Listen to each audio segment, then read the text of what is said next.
Decades ago, the talented photographer Ed Clark, working for Life magazine, captured incredible images in 1950, revealing a rare glimpse of the early days of a future pop culture icon, Marilyn Monroe, when she was still a young actress, unaware of what the future held for her. In a memorable interview in 1999, Clark shared his memories of that unique photo session. At that time, she was virtually unknown, so I had the opportunity to spend a lot of time photographing her.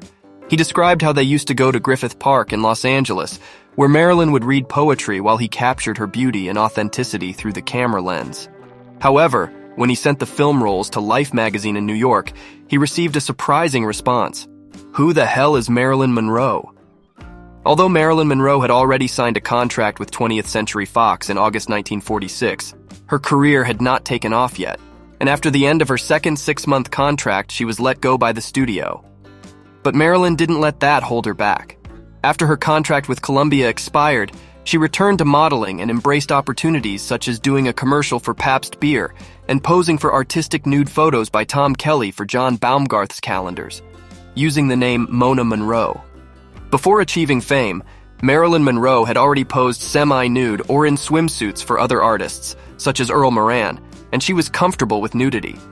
Shortly after leaving Columbia Pictures, fate led her to meet Johnny Hyde, vice president of the William Morris Agency, becoming his protege and lover. Thanks to Hyde's influence, Marilyn got opportunities in small roles in various films, including 2 critically acclaimed productions. The drama All About Eve, 1950, directed by Joseph Mankiewicz, and the film noir The Asphalt Jungle, 1950, directed by John Huston. Despite her brief appearances, she caught the attention and was mentioned in Photoplay magazine.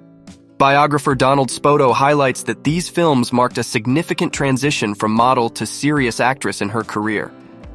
In December 1950, Hyde negotiated a 7-year contract for Marilyn with 20th Century Fox, albeit with an annual renewal clause at the studio's discretion. However, just a few days after the contract was signed, Hyde passed away from a heart attack, leaving Marilyn deeply devastated. In 1951, she played supporting roles in 3 Fox comedies, which achieved moderate success. Let's Make It Legal, 1951, As Young as You Feel, 1951, and Love Nest, 1951. Critics praised her performance, even though these films often portrayed her as essentially a sexy ornament. Bosley Crowther of the New York Times praised her acting as excellent in As Young as You Feel, while Ezra Goodman of the Los Angeles Daily News considered her one of the brightest rising actresses in Let's Make It Legal. Marilyn Monroe's popularity among the public was constantly on the rise. She received a flood of fan letters every week and was elected Miss Cheesecake of 1,951 inches by the Stars and Stripes newspaper, reflecting her immense popularity among soldiers serving in the Korean War. In February 1952, the Hollywood Foreign Press Association recognized her growing influence and named her the best young box office personality.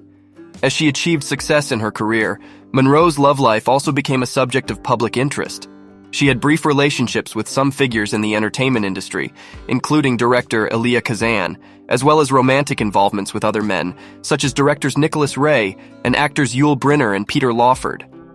In early 1952, Marilyn embarked on a highly publicized romance with Joe DiMaggio, the former baseball player for the New York Yankees and one of the most famous sports personalities of the time. However, this period also brought scandal into her life. In March 1952, Monroe found herself in the spotlight when she publicly revealed that she had posed for a nude calendar in 1949. Although the studio was already aware of the existence of these photos and the rumors about her being the model, they decided to face the situation together with Marilyn to prevent her career from being harmed. They emphasized that at the time of the photos, she was facing financial difficulties, seeking to justify her past choices. The transparency and support from the studio helped minimize the damage to her rising status as an actress, allowing Marilyn to continue shining in the world of entertainment. The adopted strategy won the sympathy of the public and significantly increased interest in Marilyn Monroe's films, resulting in a boost in her payment. After the nude calendar scandal, she was featured on the cover of Life magazine as Hollywood's Talk. An influential gossip columnist, Hedda Hopper, proclaimed her the Queen of Cheesecake, who had become a box office hit.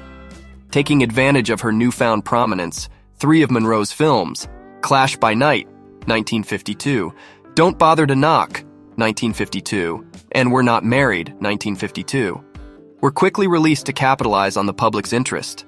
Despite her newly acquired status as a sex symbol, Marilyn yearned to showcase more of her acting ability.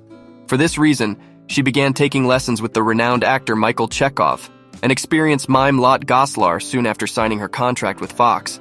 The films Clash by Night and Don't Bother to Knock allowed her to explore different roles and stand out as a versatile actress. In Clash by Night, a drama starring Barbara Stanwyck and directed by Fritz Lang, Marilyn played a factory worker in a fish cannery. To prepare for the role, she immersed herself in the method, spending some time working at a fish cannery in Monterey. Critics praised her performance. The Hollywood Reporter stated that she deserves star status with her excellent portrayal, while Variety wrote that she possesses an easy delivery that makes her captivating and easy to like. These reviews reinforced the growing perception that Marilyn Monroe was much more than just a beautiful image, solidifying her position as a talented up-and-coming actress in the film industry. In her second film, Marilyn Monroe embarked on a thriller in which she played a mentally disturbed nanny, serving as a test for her abilities in a more intense dramatic role, as requested by Zanuck. The reviews were mixed, with Crowther considering her too inexperienced for the challenging part, while Variety blamed the script for the film's issues. This period marked the beginning of Marilyn's reputation as a difficult actress to work with, a characteristic that worsened throughout her career. She would often be late or absent from filming, forget her lines, and demand multiple takes until she was satisfied with her performance. Her reliance on acting coaches, initially Natasha Lytis and later Paula Strasberg, also caused frustration among directors. The issues faced by Monroe were attributed to a combination of perfectionism, low self-esteem, and stage fright. Unlike photo shoots, where she had more control over her performance and could be spontaneous, Monroe disliked the lack of control on film sets, which made her uncomfortable. To cope with her chronic anxiety and insomnia, she began using barbiturates, amphetamines, and alcohol, which eventually exacerbated her problems. However, her drug addiction did not become severe until 1956. Since the beginning of her career, Marilyn Monroe had to overcome obstacles and the initial perception of being merely a decorative figure in films. However, in productions like Clash by Night and Don't Bother to Knock, she found the opportunity to showcase her versatility and talent, proving to both the audience and critics that there was much more to her acting than just a beautiful image.